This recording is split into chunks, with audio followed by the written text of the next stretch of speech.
যাই হোক, আবার চলে এলাম আমার ফেসবুক এবং ইউটিউব চ্যানেলে। এটা একটা মাল রেডি হয়ে গেছে 15 ইঞ্চি 16। আর আজকে প্লাই ঢুকেছে, এই দেখুন প্লাই ঢুকেছে, সানমাইকার ঢুকেছে। কাল সকালে কাজ শুরু হবে। সানমাইকাটা দেখাই, আমি দেখি না, এই দেখুন সানমাইকা। তা এটা হচ্ছে গিয়ে এই যে মালটা রেডি হচ্ছে, এটা পৈনির পাতালেশ্বর মাইক,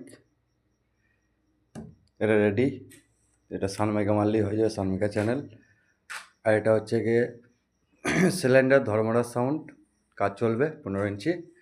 কাল থেকে সব 1 তারিখের মধ্যে ডেলিভারি দিতে হবে আগে। যাই হোক, আপনারা ভিডিও দেখতে থাকুন এবং প্রচুর পরিমাণে শেয়ার করুন। যদি কারো ক্যাবিনেট লাগে অবশ্যই যোগাযোগ করবেন।